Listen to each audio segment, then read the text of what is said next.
Cita surga, itulah kekuatan bagi jiwa. Ku dapat rasakan kasih-Nya di tengah badai yang bergelora. Kasih karunia menyertai kamu dan damai sejahtera dari Tuhan Allah Bapa kita dan dari anaknya Tuhan Yesus Kristus. Amin. Horas, Salum, jemaat Tuhan yang berbahagia dan penuh sukacita. Salam sehat dan tetap semangat. Selamat menerima hari baru di pagi hari ini. Mari berkarya bagi Tuhan dengan penuh sukacita. Kita yakin dan percaya Tuhan akan senantiasa mengasihi kita. Selalulah berpengharapan dan tak ada yang mustahil bagi Tuhan.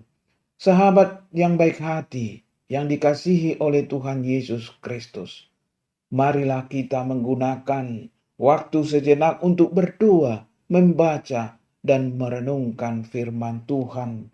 Untuk kita dengarkan pada pagi hari ini, Rabu tanggal 28 Desember 2022, yaitu yang tertulis di dalam kitab Yosua pasal 1 ayat 13.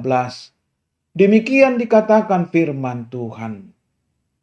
Ingatlah kepada perkataan yang dipesankan Musa, hamba Tuhan itu, kepadamu, yakni Tuhan Allahmu mengaruniakan keamanan kepadamu dan memberikan kepadamu negeri ini. Molo dibibeltai didok masongonon.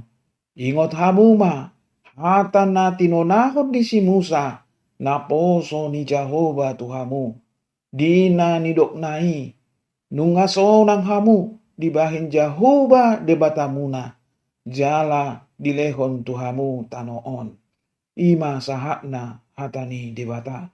Sahabat yang baik hati, yang dikasihi oleh Tuhan Yesus Kristus. Ada dua petani yang sedang menantikan hujan.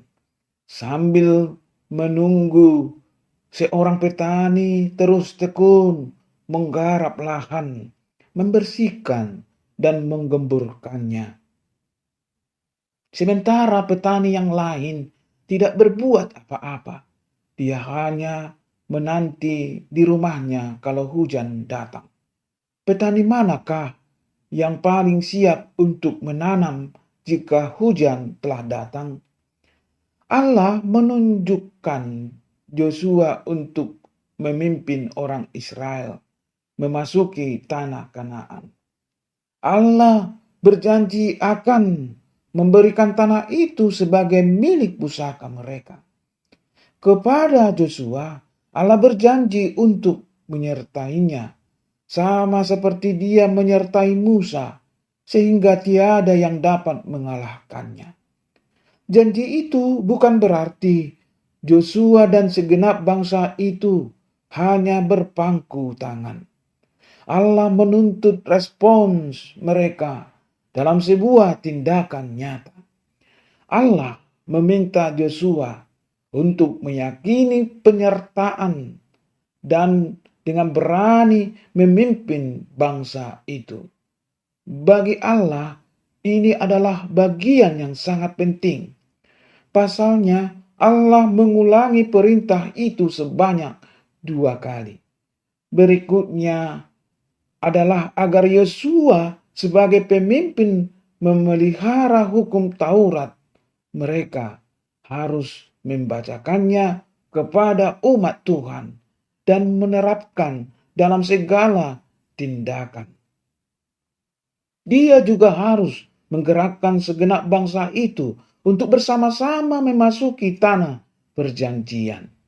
Seringkali kita berhenti pada janji Allah dan mengklaim itu secara sepihak untuk diri kita. Anehnya, kita sering lupa bahwa dalam janji itu ada kehendak Allah yang harus dilaksanakan. Ketika Allah berjanji untuk memberkati, Dia mau supaya kita juga bekerja. Dalam semua itu, Dia berjanji akan selalu menyertai. Dia mau supaya kita menghidupi firman-Nya dan tidak menyimpang. Ketika Allah sudah berjanji, maka Dia akan menggenapinya. Oleh karena itu, Dia ingin kita mengambil langkah iman, seperti seorang petani yang menggarap lahannya sambil menanti turunnya hujan. Kalau kita mengamati pesawat yang sedang terbang, sepertinya pesawat itu bisa bergerak bebas kemana saja. Namun, pesawat itu sebetulnya terbang sesuai dengan jalurnya. Meleset 1 derajat saja bisa terjadi kecelakaan. Mengikuti Tuhan berarti mendapatkan kebebasan, memang betul. Namun jangan lupa, Tuhan sudah menetapkan aturan yang sangat jelas untuk dipatuhi dan dijalankan oleh orang percaya. Tuhan menyatakan peraturannya melalui firman-Nya yang tercatat dalam Alkitab. Jika kita mengikuti hukum dan peraturan Tuhan, kita akan mengalami kesejahteraan, keamanan, dan kebaikan. Sebelum merebut tanah Kanaan, Tuhan berfirman kepada Yosua. Salah satunya, Yosua diperintahkan untuk tidak menyimpang ke kanan atau ke kiri, supaya ia beruntung kemanapun ia pergi. Yosua mengikuti perkataan Tuhan. Hasilnya, Tuhan membuat berhasil segala sesuatu yang Yosua kerjakan. Dan mereka memenangkan peperangan. Yosua adalah salah satu pemimpin terbaik Israel, karena ia mengikuti peraturan Tuhan. Seluruh tanah Kanaan berhasil direbut karena Yosua pemimpin yang takut akan Tuhan. Kisah Yosua adalah gambaran tentang kemenangan iman dan berkat rohani yang dinikmati orang percaya ketika mereka mematuhi peraturan Tuhan. Kemenangan dan berkat ini tidak identik dengan kehidupan yang berjalan serba mulus tanpa tantangan. Sebaliknya, sebesar apapun tantangan yang kita hadapi, Tuhan akan menyertai dan menolong kita sehingga iman kita kepadanya bertambah teguh. Menuruti peraturan dan hukum Tuhan mendatangkan kemenangan iman dan berkat rohani. Sahabat yang baik hati, yang dikasihi oleh Tuhan Yesus Kristus. Nama Yosua artinya Tuhan menyelamatkan. Hidup Yosua adalah hidup yang berpegang pada janji penyertaan Tuhan. Hidup yang mengandalkan penyelamatan Tuhan. Jangan kecut dan tawar hati, sebab aku menyertai engkau. Kecut hati artinya merasa takut, gentar, ngeri. Sedangkan tawar hati menunjukkan pada suatu keadaan yang tidak bersemangat, tidak ada kemauan lagi, hilang keberanian, dan putus harapan. Sikap tawar hati adalah suatu sikap yang apatis, yang tidak ada motivasi dan antusiasme. Bahkan sikap tawar hati itu dapat menjadi frustasi. Semua menunjukkan keadaan yang sama sekali tidak bersemangat. Yosua dipilih Tuhan menggantikan Musa untuk memimpin Israel memasuki sebuah masa depan yang baru. Israel akan memasuki Kanaan, negeri yang dijanjikan, yang berlimpah susu dan madu itu. Yosua harus merespons panggilan kepemimpinan itu secara konkret dan proaktif. Yosua harus mengembangkan karakter mental baja dan merespons janji Tuhan ini. Pemimpin yang bimbang sama saja tidak percaya kepada Tuhan. Yosua harus berpegang penuh pada janji firman Tuhan dan taat total pada perintahnya. Pemimpin harus kenal dan bergaul dengan firman-Nya dan melakukan firman itu dengan segenap hati. Ini adalah suatu janji Tuhan yang sangat diperhatikan oleh Yosua. Yosua sangat mengimani janji tersebut. Sehingga jika kita perhatikan dalam perjalanan memasuki tanah perjanjian, bangsa Israel melakukannya dengan berjalan kaki karena mereka tahu bahwa kaki mereka penuh kuasa. Dan setiap tempat yang diinjak oleh mereka, maka itu akan diberikan Tuhan kepada bangsa Israel. Perhatikan bagaimana arus sungai Yordan berhenti ketika kaki para imam pengangkut tabut perjanjian masuk ke dalam air sungai Yordan. Yosua pasal 3 ayat 13. Atau ketika bangsa Israel berjalan mengelilingi kota Yeriko sebanyak 13 kali, kemudian kota itu diserahkan Tuhan kepada mereka.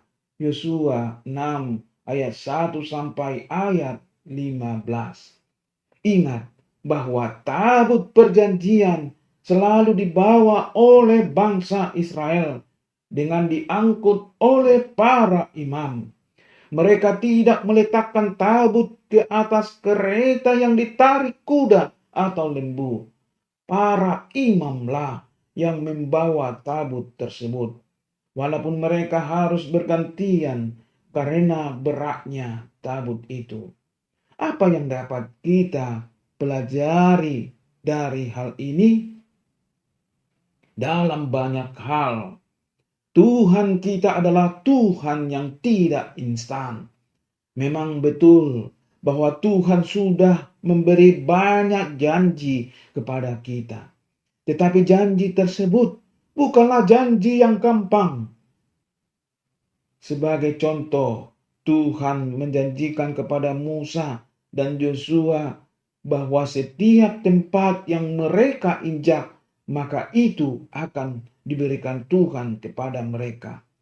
Bangsa Israel sebetulnya punya hak untuk menduduki tanah yang dijanjikan Tuhan hingga ke sungai Efrat.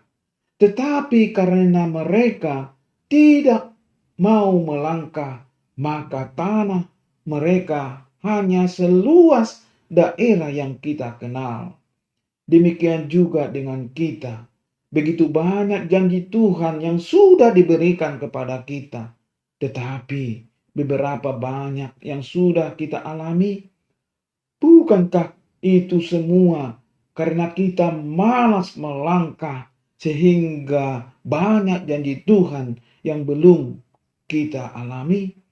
Sampai kapan kita mau malas untuk melangkah dan melewatkan kesempatan menerima janji-janji Tuhan?